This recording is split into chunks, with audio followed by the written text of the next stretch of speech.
Oui, mon nom est Dao Thi Kim Quinn. J'ai 40 ans, je suis née ici et je suis avec ma mère, Lê Thị Kim In. Et nous sommes ici pour raconter notre histoire.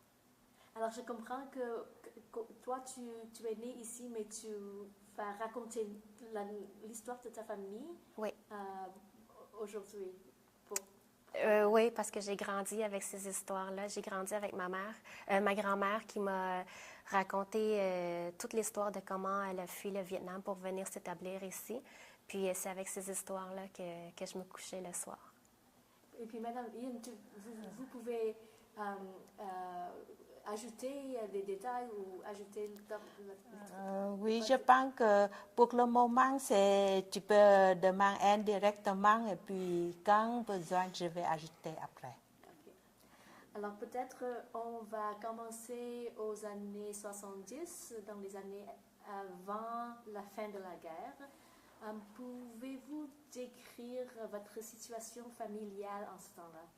Dans les années 70, ma famille était bouchée au Vietnam. Donc, ils vivaient quand même bien. Mais ils n'étaient pas riches ni rien. Ils vivaient juste très bien au Vietnam avant que la guerre commence. Là, ils étaient dans une situation assez aisée. Vous aviez combien d'enfants? Ma mère avait 8. Et vous aviez à peu près... Je suis la première et la plus grande dans la famille. Mais au Vietnam, c'est ma famille grandit en grande famille comme grand-père, ma mère, oncle, tante, on est tous vivaient ensemble. À quelle ville? Nha Trang. Et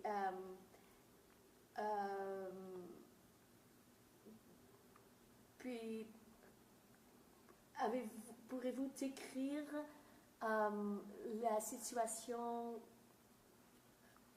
à la fin de la guerre? Comment est-ce que ça a changé votre vie? À la fin de la guerre, il y avait un climat de peur constante. Puisque ma famille vivait quand même assez aisément et c'était très mal vu par le régime communiste. Ma grand-mère me racontait des histoires où il y avait beaucoup de dénonciations, les gens qui dénonçaient les voisins, la famille, tout ça, et ensuite ces personnes-là se faisaient exécuter. Donc ma grand-mère, elle avait une peur constante de ça. Quand les communistes sont arrivés, ils ont occupé même les maisons des gens. Donc, notre maison, elle a été occupée par les communistes aussi, puisqu'elle était plus grande. Elle a occupé beaucoup de soldats communistes, plus que les autres maisons. Ils ont occupé le 2e étage au complet.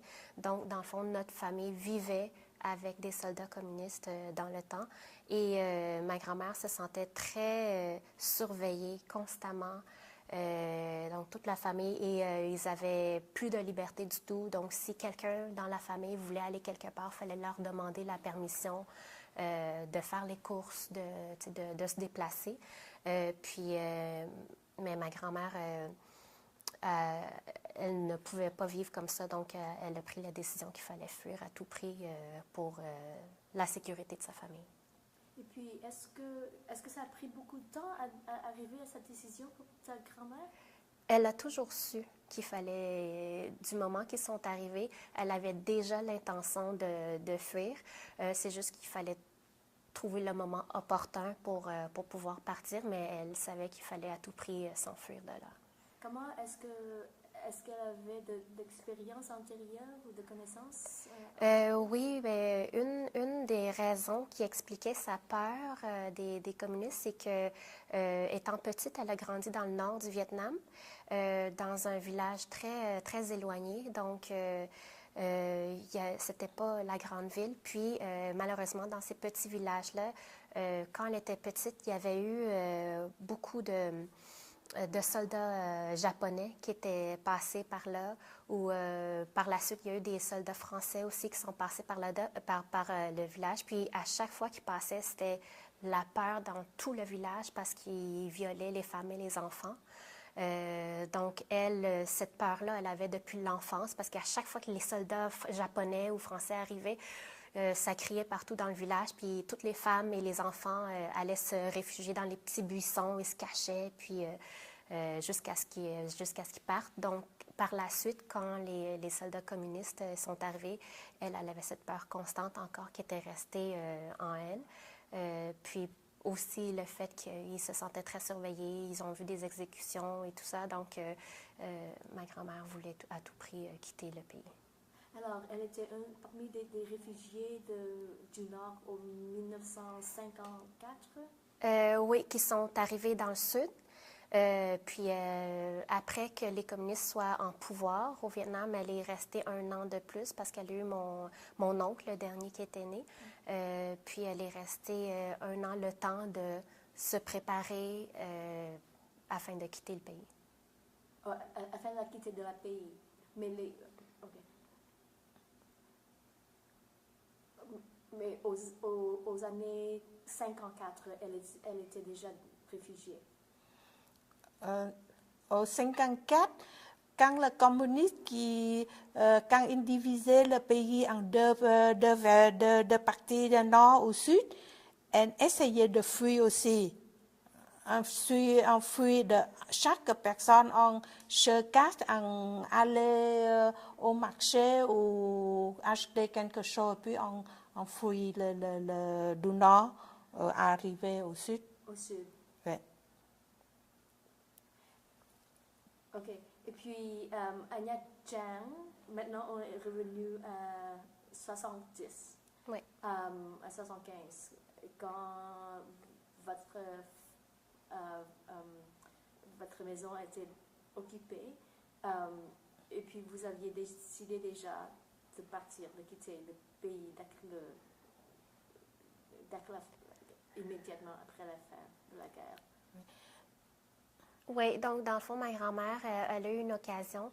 C'est qu'un soir, il y a eu un monsieur qui est arrivé à la maison pour demander à mon grand-père s'il connaissait quelqu'un qui avait des contacts pour fuir. Puis ils se sont rendus compte que finalement, ils ont été capables de trouver quelqu'un qui avait une chaloupe.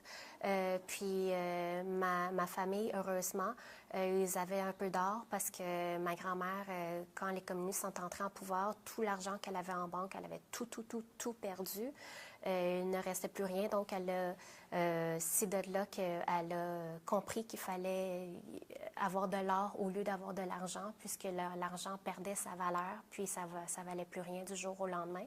Donc, elle avait un peu d'or qu'elle avait conservé avec elle, puis puisqu'elle avait un peu d'or, elle a été capable d'échanger contre le passage sur la chaloupe pour pouvoir partir.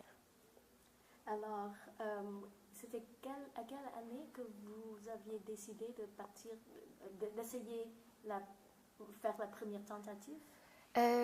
La première tentative s'est faite en 75 et ça a pris une seule tentative. On a été très chanceux. Ils n'ont pas rencontré de pirates en mer. Ils n'ont pas. Donc, la seule chose, c'est le mal de mer parce que tout le monde était malade sur la chaloupe. C'était une toute petite chaloupe qui est partie avec 4 familles.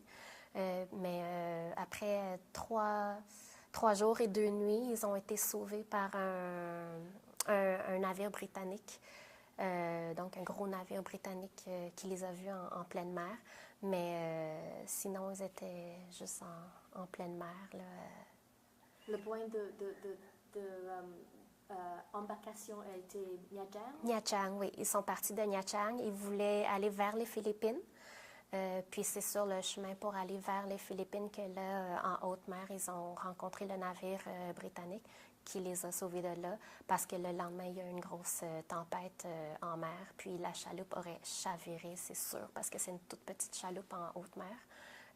Puis ils ont été chanceux parce que les jours qui sont partis, la mer était super calme, donc ils n'ont pas eu de vagues vraiment, là. Mais tout le monde était malade quand même sur la chaloupe. Personne n'a mangé, tout le monde était juste collés ensemble. Puis ils étaient très malades sur la chaloupe jusqu'au moment où ils ont été sauvés. Et c'est quoi les conditions sur ce navire? C'était une condition tout le monde avait peur. Tout le monde ne savait pas dans quoi ils se sont embarqués. Les gens ne savaient pas. Ma grand-mère, elle m'a raconté que tout ce qu'elle faisait sur la chaloupe, c'était prier jour et soir. Si elle était réveillée, elle priait, elle priait, elle priait. Elle n'a jamais arrêté de prier.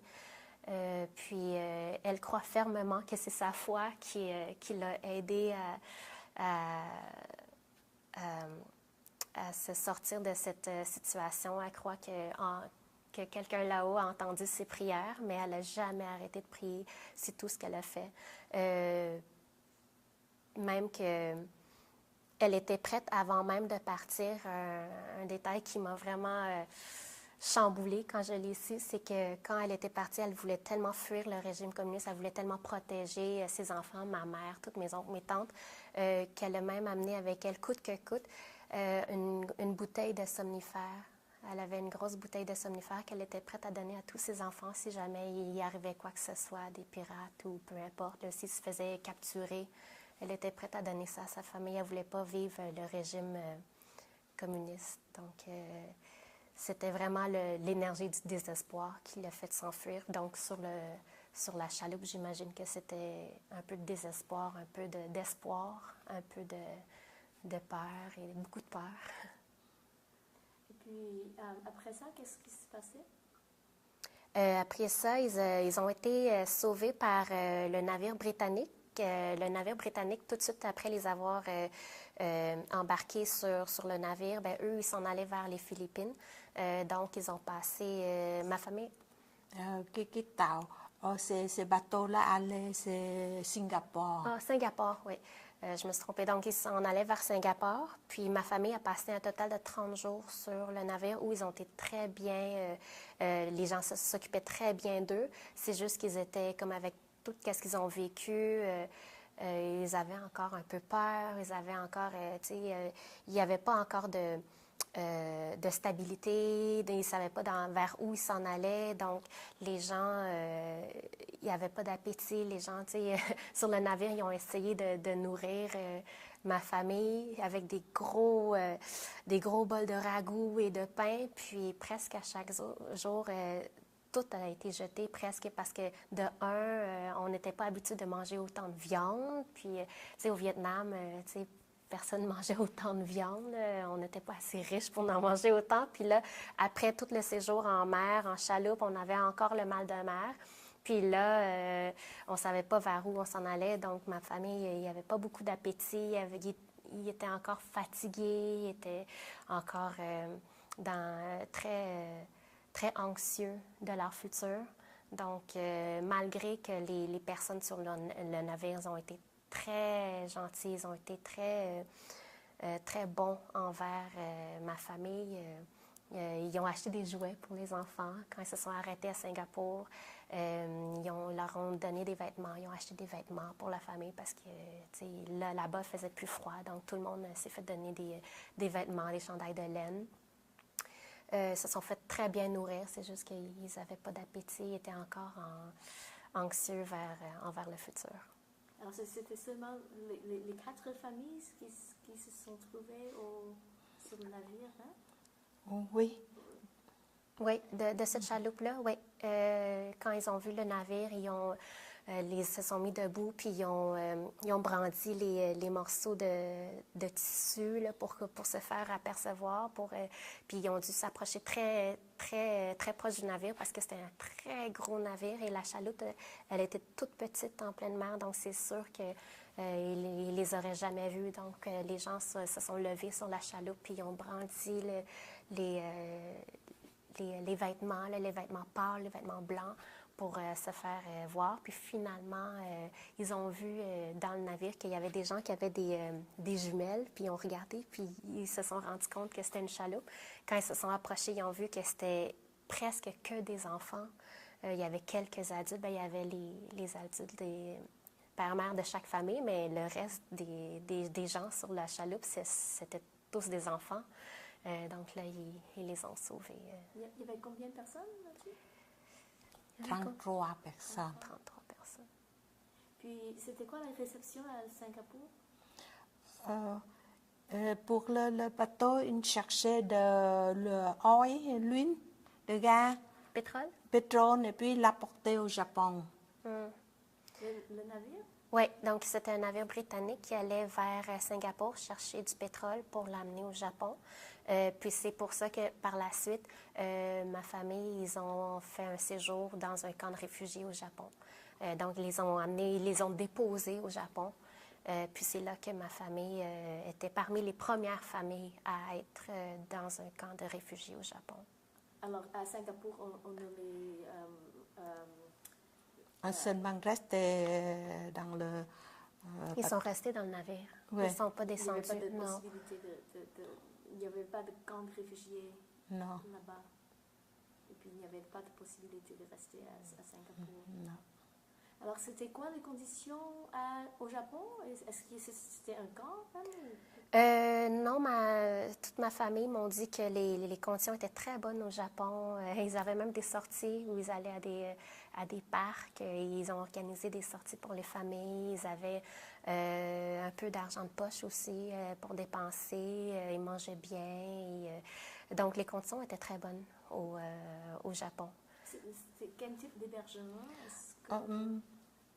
Ça, c'est une cam de reposer pour un séminaire. Oui, et puis, ce temps-là, j'ai entendu que Liên Hiệp Quốc là, c'est... L'ONU, Oui, États-Unis, les Nations Unies qui donnent chaque personne, chaque jour, environ 14 ou 15 billets par personne. Et puis, on se allait au marché pour acheter des choses pour qu'on vive ensemble. Mais il me dit que si, quand on est parti, il reste un certain montant, il va diviser pour chaque personne pour donner. C'est ça que quand on quitte le camp, on a un peu d'argent, mais je ne savais pas exactement combien. Mes parents, ils me disent qu'on peut montant. Et vous dites que c'est un séminaire? C'était comme un camp pour les religieuses, un séminaire pour les religieuses, parce que dans ce camp-là, j'ai vu les photos, puis il y avait des religieuses dans ce camp-là, donc je crois que c'était une organisation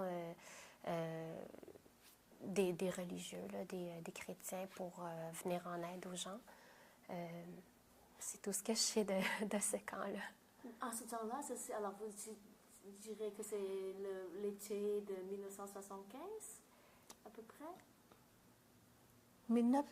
75, c'était c'est quoi? environ en 75 que tu étais Au Japon, oui, c'était 1977. 76 et 17, on reste 4 mois là-bas. De mois octobre, novembre, décembre. En 1977. Oui, le 4 octobre, on quittait le Japon et arrivé au Vancouver, c'est la même journée, le 4 octobre. Le 4 février, désolé, c'est pas octobre. 4 février 1977. C'est vrai parce que les communistes sont entrés au pouvoir en 75, puis ma famille était restée un an de plus, donc ils sont partis en 76. Ah, ok. Ouais, Maintenant, ouais. je comprends. Et ils étaient restés sous le régime communiste pendant un an. Ok. Alors, maintenant je comprends. Et ça, c'est quand votre oncle est né? Oui, c'est ça. Mon oncle est né en 75 parce que ma grand-mère voulait partir en 75, mais après, il était né, donc elle a dû donner naissance. Puis, ça l'a donné qu'ils sont arrivés à Nha Trang en 75, puis ils ont décidé de prendre leur temps pour bien organiser leur fuite. Ça l'a pris un an. Okay. Alors, est-ce que au Japon, est-ce qu'il y avait un réseau des pays, un système pour recevoir, Pour recevoir les réfugiés? Ce temps-là, il n'est pas encore préparé. C'est ça qu'il n'est pas de réfugiés. C'est pourquoi, mais surtout, on est embarqué sur le ship de Anglais. C'est ça que c'est les Anglais qui va tout l'apporter. Puisqu'ils ont été sauvés par le navire britannique, ils ont eu une offre de venir s'établir en Grande-Bretagne. Mais par contre, ma famille connaissait la famille de mon père qui était déjà ici ou qui était arrivé au Canada en 75. Donc, c'est pour ça qu'ils ont décidé de venir vers le Canada parce qu'au moins ici, il y avait déjà une famille qu'ils connaissaient. Donc, ils ont décidé de venir s'établir ici. Les 3 autres familles qui étaient sur cette chaloupe-là sont allées s'installer en Grande-Bretagne. Et est-ce que ça a pris beaucoup de... est-ce que ça a pris beaucoup de... je ne sais pas, paperwork pour faire la demande d'immigrer au Canada? Quand ils sont arrivés ici, est-ce que vous avez fait tout de suite la demande pour devenir citoyen canadien? Ça l'a pris... Mais certaines. Ça l'a pris 5 ans. Non? Tu m'as dit que ça a pris 5 ans pour que vous ayez la citoyenneté canadienne. Oh, on a immigré. Non, non. Je parle au Japon. Ah, est-ce que ok, pour vous. Est-ce que c'était facile de faire la demande au Canada Oh, d'immigrer? oui. Ce temps-là... Dans ce temps-là, c'était... Oui, OK. Oui. Je comprends votre question, désolée. Oui, dans ce temps-là, c'était facile. Il fallait juste remplir un formulaire, puis il fallait juste indiquer si on connaissait le nom de quelqu'un qui voulait parrainer. Puis, dans le fond, la famille à mon père, ils étaient déjà ici. Ils ont accepté de mettre leur signature sur les documents. Donc, ils ont comme été d'une manière parrainés par la famille de mon père. Et eux autres, comment sont-ils arrivés au Canada? Ça, je suis moins au courant. Je sais que mon oncle avait étudié ici. Puis par la suite, je crois que c'est lui qui a parrainé le reste de la famille pour venir ici. Mais eux sont arrivés en 75. Alors, ils étaient ici comme étudiants? Non, juste mon oncle. Réfugié aussi. Un de mes oncles était venu étudier ici. Puis d'après ce que j'ai compris, c'est lui qui a fait venir le reste de la famille. Je ne sais pas s'il y a eu à les parrainer, mais je crois que oui, dans ce temps-là. Et c'était à Toronto ou Montréal? Montréal, oui. Okay. Alors, il a parrainé toute la famille ici. Toute la famille, oui. Ça a pris 4 mois. Je ne sais pas combien de temps ça l'a pris parce que je ne suis vraiment pas autant au courant de l'histoire de la famille à mon père. Tout ce qu'ils m'ont dit, c'est parce que je leur ai demandé une fois comment est-ce qu'ils sont arrivés en 75. Ils sont arrivés très tôt ici. Puis mon père m'avait expliqué que c'est son frère qui était déjà parti étudier à l'étranger, donc ici au Canada. Puis quand tout ça est arrivé, il a juste parrainé sa famille puis les a fait venir ici. Donc, la famille à mon père, c'était pas des boat people, ils ne sont pas enfuis en bateau. En bateau. Ils sont allés en avion? J'imagine. Lui qui quittait au pays en 75 en bateau aussi au Subic Bay. Mais son frère est étudiant ici et au lieu de rester aux États-Unis, eux qui allaient au Canada. Et puis, c'est le même frère qui a parrainé vous autres et ça a pris... Non, c'est lui qui sponsor son famille au Canada. Pendant sa famille, c'est la famille de mon mari, c'est son père, qui allait au 75. Et quand nous sommes au Japon, lui, c'est mon mari qui sponsor ma famille ici. Ce temps-là, je n'ai pas marié encore. Mais quand on est venu ici, on va comment marier. Oh, je m'excuse. Je m'excuse. Alors, vous n'êtes pas marié. Votre mari n'était pas... Non, ils se connaissaient, mais ils n'étaient pas... c'était pas un couple quand ils étaient au Vietnam. C'est juste qu'ils se connaissaient. Mon père avait enseigné à ses cousins au Vietnam. Donc, c'est pour ça que les deux familles se connaissaient. Puis, puisqu'ils connaissaient, c'était vraiment juste des connaissances. Donc, puisqu'ils connaissaient déjà la famille à mon père qui s'était fait parrainer par son frère pour arriver ici, a par la suite parrainé la famille à ma mère. Même si vous n'y avez pas de relation? Non, Non, pas du tout. C'est Les vraiment amis? juste comme si, ouais, c'est comme s'il y a juste à poser sa signature sur un document. C'est tout ce que ça l'a impliqué parce qu'il n'y a pas vraiment parrainé non plus. Il n'y avait pas les moyens. Non. Donc, il n'y a pas vraiment parrainé dans le vrai sens du terme. C'est juste une signature sur un bout de papier, dans le fond, juste pour dire qu'ils connaissaient la famille. Mais quand ma famille est arrivée ici, ils ont dû s'occuper d'eux-mêmes. Là, et ouais. C'est par la suite qu'il y a une relation qui s'est développée entre mon père et ma mère. Mais quand ils sont arrivés ici, là, c'était pas parce qu'ils étaient pour se marier ou quoi que ce soit. Alors, pour summariser, alors, vos parents avaient la connaissance de la famille de votre mari, mais vous n'aviez pas les relations, vous n'étiez pas un couple, vous n'étiez pas même des amis en ce temps-là. C'était des connaissances, entre ouais. les deux familles. Oui, c'était des simples connaissances. Puis quand ils nous ont demandé si on connaissait quelqu'un, ma famille a juste nommé le nom d'une personne qui savait qu'elle était au Canada. C'est tout, c'est vraiment juste ça.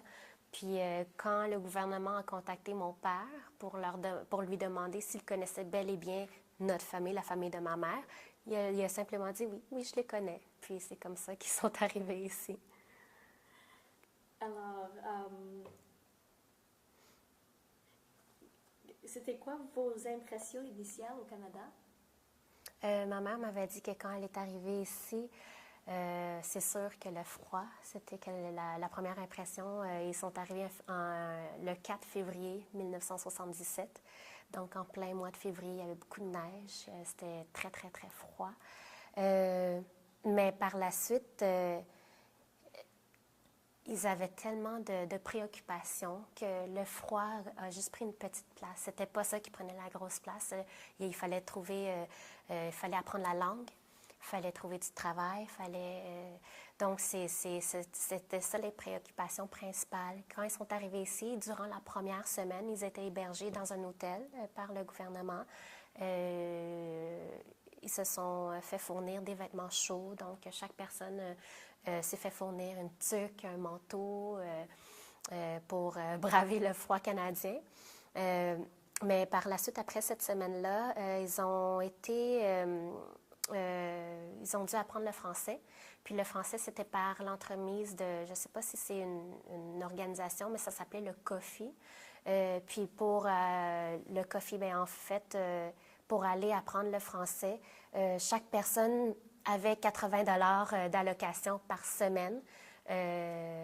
Puis dans la famille à ma mère, ils étaient 4. Donc, il y avait mon grand-père, ma mère et 2 autres personnes qui sont allées apprendre le français au COFI. Donc, c'était notre seul revenu. C'était le seul revenu de notre famille. C'était le 80 $ par semaine que ces personnes-là recevaient en allant apprendre le français.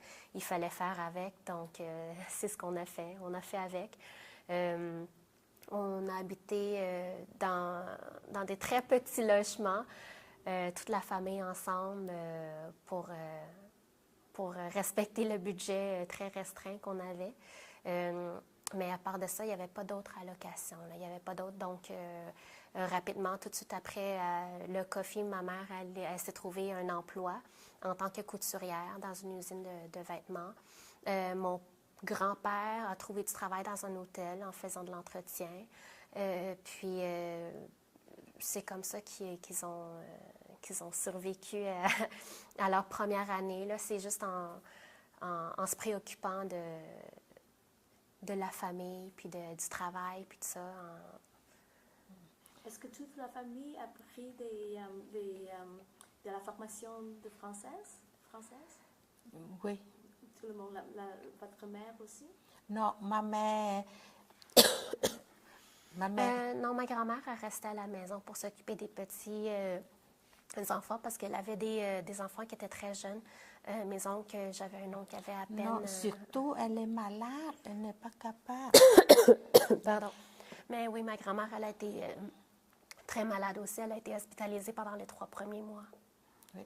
Avec quoi? La tuberculose. Ma mère, oui, parce qu'au Vietnam, elle n'a pas de chambre d'aller de voiture. C'est ça que quand elle est ici, chaque fois qu'elle est restée dans la voiture, est toujours Elle avait, puisqu'elle n'était pas habituée de prendre la voiture, quand elle est arrivée ici, les déplacements se faisaient en voiture. Donc, elle avait souvent le mal du déplacement, le mal de voiture. Donc, elle était très malade quand il fallait se rendre quelque part en voiture. Donc, elle a essayé de rester à la maison le plus possible. Mais aussi, c'est ça, elle avait mes oncles qui étaient très jeunes aussi, elle s'occupait d'eux. Mais surtout parce qu'elle ne pouvait pas se déplacer. Pendant très longtemps, je me rappelle quand j'étais petite encore, même quand j'avais 3, 4, 5 ans, quand on allait quelque part en voiture, les rares fois que ma grand-mère venait, elle avait beaucoup le mal de cœur. Puis il fallait faire des préparations en conséquent. Là. Elle était très malade.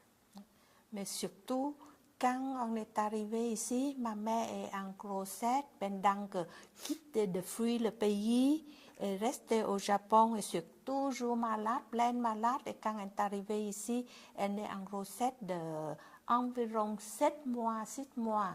Et arrivée au Canada environ une semaine, elle doit aller à l'hôpital Sainte-Justine pour accoucher. Mais le bébé est très... Elle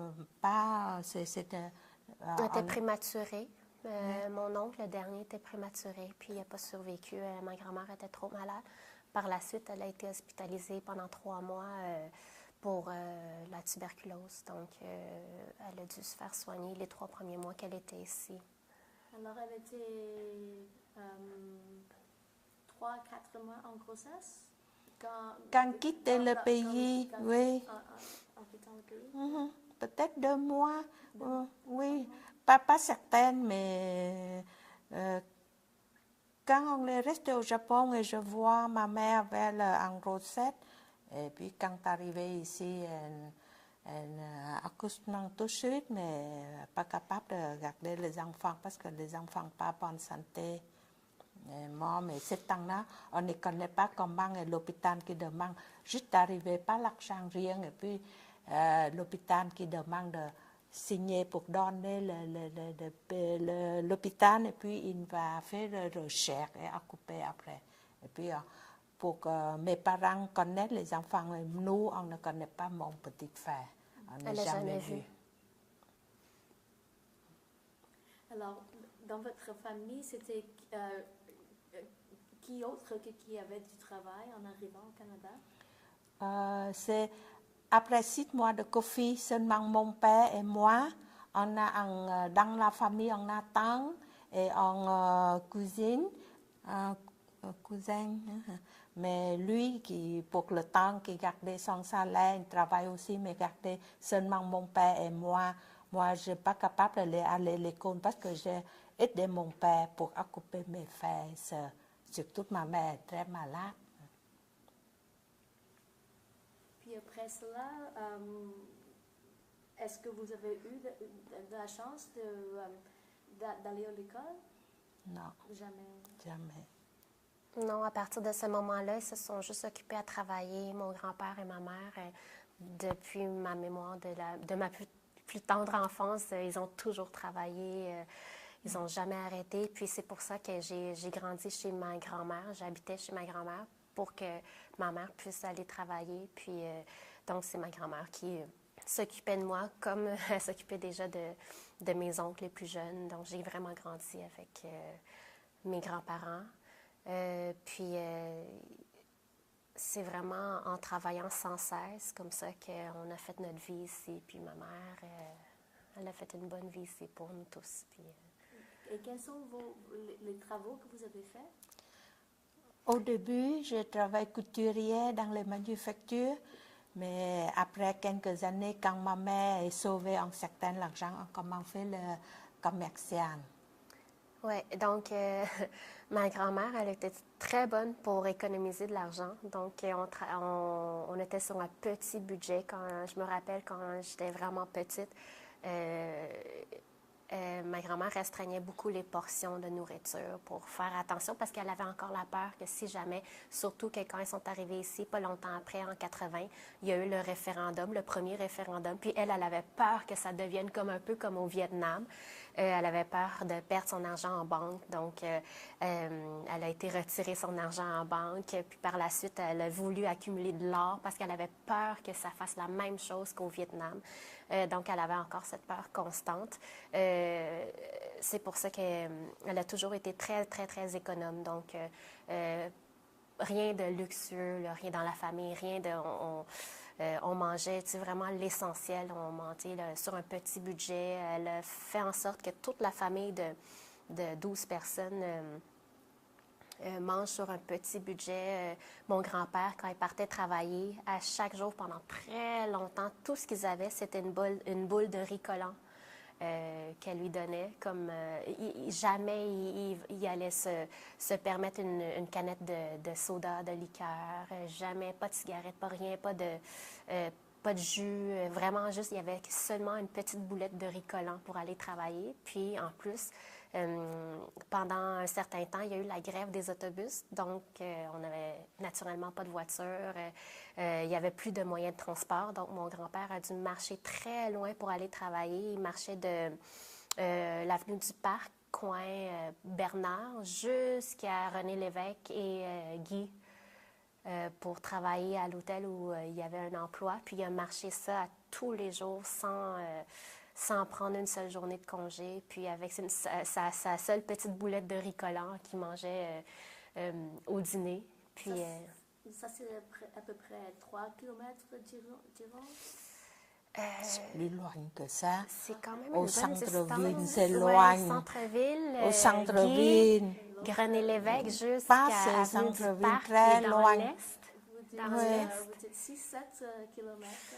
On ne saurait pas, il faudrait regarder ça Google Maps C'est maintenant, Google. mais C'est je très sais pas, loin. c'est comme, c'était une bonne Aller-retour à marcher tous les jours. En hiver, en plein hiver, il n'a jamais failli une seule journée. À tous les jours, il travaillait 7 jours sur 7.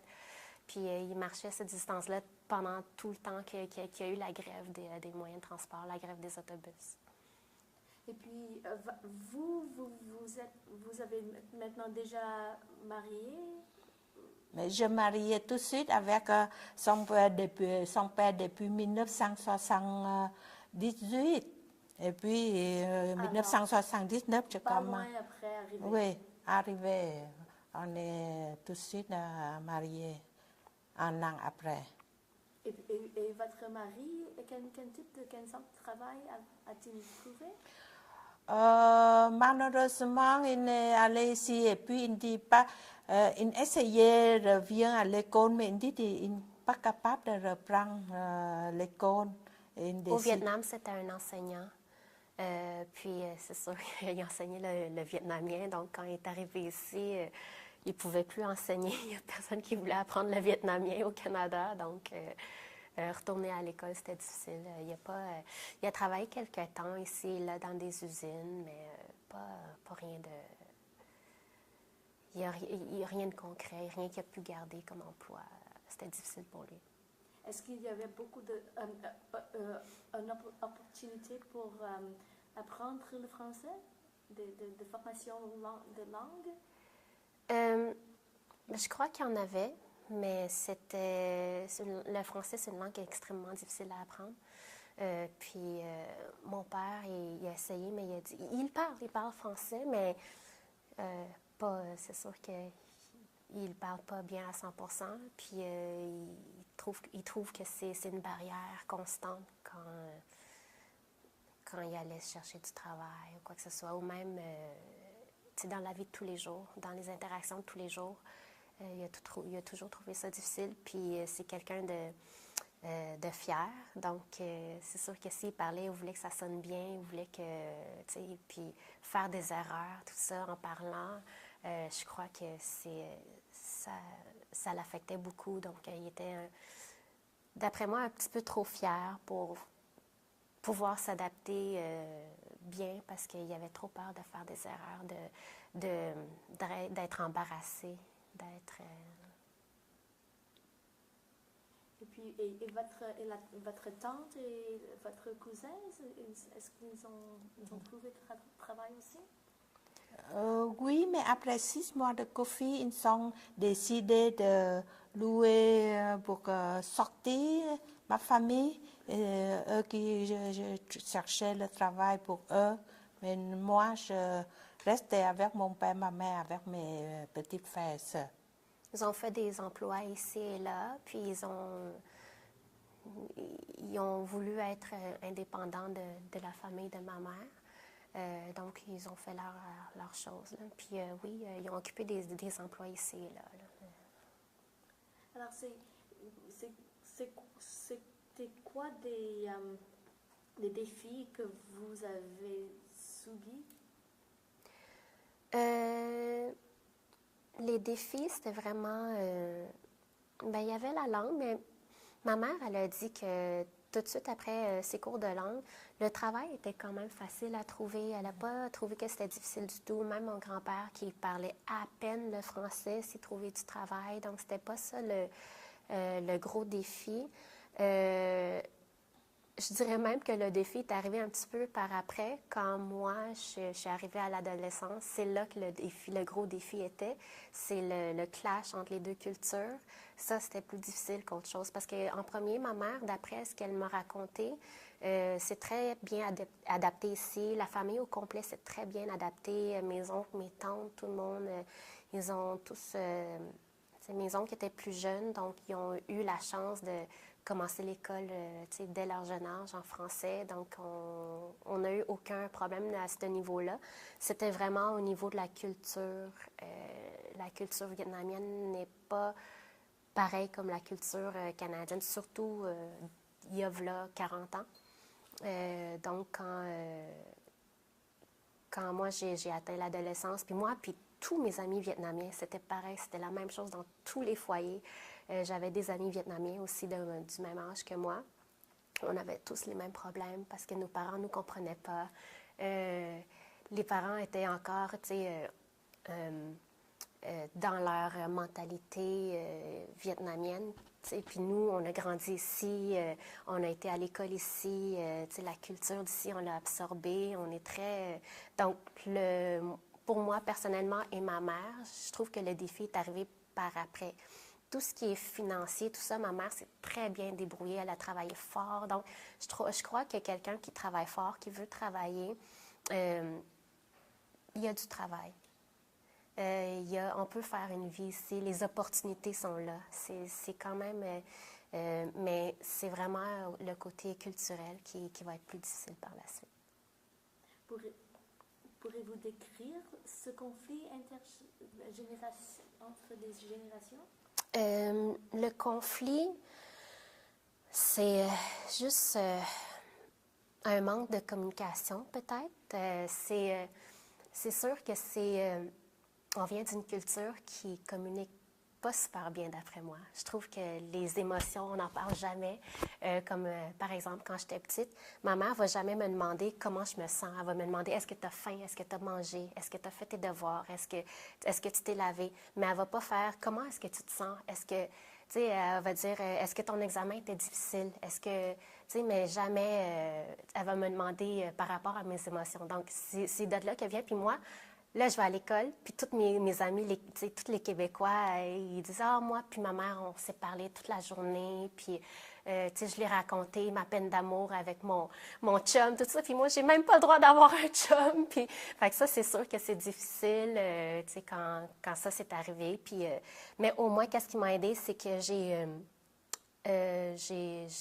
me suis fait des amis vietnamiens aussi de mon âge, fait qu'au moins, ensemble, on se comprenait parce qu'on vivait tous la même chose. Des parents qui sont, je dirais pas stricts, mais c'est parce qu'ils sont stricts avec les valeurs qu'ils ont, les valeurs vietnamiennes. Puis là, ils arrivent ici puis ils comprennent pas qu'est-ce qui se passe et ils comprennent pas la culture ici. Fait que c'est ça qui est plus difficile. Là. Puis il y a juste pas de communication. On parle pas, comme par exemple, je sais que dans la culture vietnamienne, le parent dit quelque chose, toi t'écoutes. Puis tu fais qu'est-ce que ton parent te dit. That's it. Tu vas pas poser de questions. Tu vas pas... si ton père ou ta mère t'a dit de quelque chose, tu le fais pour un point, c'est tout. Fait que c'est comme ça un peu que que j'ai grandi. Puis même moi, quand j'ai eu mes propres enfants, j'ai dû faire attention parce que là, j'avais le clash des deux cultures en moi. Puis d'un côté, je voulais, vu que j'ai été élevée comme ça, fait que je voulais en même temps que si je dis quelque chose à mes enfants qu'ils m'écoutent, mais d'un autre côté, j'ai dit, ah non, ça c'était pas facile pour moi, c'était pas évident, donc je dois quand même leur demander comment ils sentent par rapport à, tu sais, ils peuvent me poser des questions s'ils comprennent pas une règle que je leur ai donnée. Donc c'est ça qui est difficile un peu, mais maintenant j'ai 40 ans, ça va. Maintenant, on a eu l'occasion de se parler, de se comprendre. Puis, ouais. Ça a pris combien de temps avant que vous sentir complètement à l'aise au Canada? Pour maman, ça n'a pas pris beaucoup de temps. Après 1 an, elle se sentait bien ici, elle se sentait chez elle, elle sentait qu'il y avait des opportunités ici, elle sentait qu'elle avait un bel avenir ici. C'est juste que quand il y a eu l'affaire du référendum, elle a été un peu stressée avec ma grand-mère. Ils pensaient peut-être que ça allait être comme au Vietnam, mais par la suite, quand ils ont réalisé que ici, ce ne sera jamais comme là-bas, même si jamais le Québec se séparait, que ce ne serait pas fait de la même manière, avec autant de violence. Donc, à partir de ce moment-là, elle est en paix avec, avec la situation d'ici. Puis, mais ça n'a vraiment pas pris beaucoup de temps. Là. Elle s'est sentie chez elle tout de suite. Alors, 40 ans plus tard, pouvez-vous partager vos sentiments au sujet de la vie que vous et votre famille avez créée ici au Canada? Ma mère, on s'était parlé hier soir, puis elle n'a aucun regret. Elle est vraiment très contente que ma grand-mère ait pris la décision de quitter. C'était super risqué, c'était très risqué la décision qu'elle a prise, mais c'était pour une bonne cause. Puis maintenant qu'on est ici, ma mère, elle est vraiment... Elle a juste seulement de la gratitude envers le Canada qui a accueilli sa famille puis qui lui ont fourni toutes les opportunités dont elle avait besoin pour faire une vie heureuse ici. Puis, on est très heureux au Canada.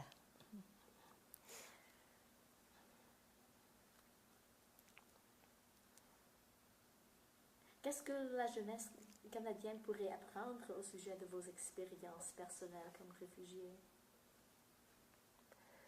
Qu'est-ce qu'on peut apprendre au sujet du programme canadien pour les réfugiés à partir de vos expériences? À partir de nos expériences, l'aide que le gouvernement nous a donnée était quand même assez minime parce qu'on était supposément parrainés par la famille de mon père. Mais puisque ma mère et mon grand-père étaient très travaillants, ça a fonctionné, c'était pas un problème. Par contre, par la suite, je crois que le programme canadien, s'ils veulent que les gens, les immigrants s'intègrent bien, peut-être apporter un aspect plus culturel à l'intégration des immigrants, là, juste pour qu'on comprenne la culture, que c'est différent,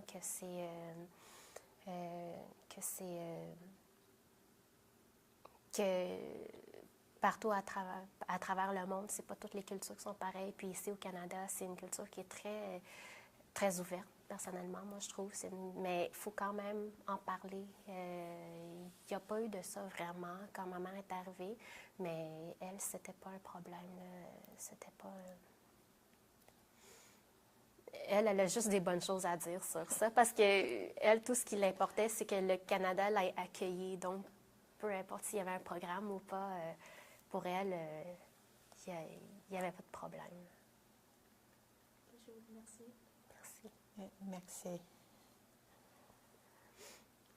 Juste pour un point de clarification, est-ce que vous étiez justement parrainé par votre père ou non? Parce que Sur Il y papier, a une obligation, non, il y a une obligation très particulière. ah, ok, oui, de cette manière-là, non, pas du tout. Ils n'ont pas été. C'est vraiment un parrainage gouvernemental, peut-être? Non, ils en ont vraiment pas eu. Puis ils ont juste tout de suite après l'aide qu'ils ont eue, l'aide financière qu'ils ont eue, la seule aide qu'ils ont eue, c'est quand ils sont arrivés la première semaine, ils ont été hébergés à l'hôtel, tout le monde a été fourni avec un manteau, une tuque. Mais par la suite, c'était quand ils ont appris le français au COFI. Fait que c'était 80 $ par personne, c'est tout. Ça a duré 6 mois. Mais après ça, il n'y a pas eu. Non, la famille à ma mère, là, tout le monde on s'est organisé comme on a pu. Puis c'est comme ça qu'on a commencé notre vie ici, là, vraiment à zéro. Il n'y a pas aucun bénéfice, Depuis comme fédérales, toutes les familles, quand mes frères sont très petits, dans l'allocation familiale. C'est chaque mois un certain montant, mais ma famille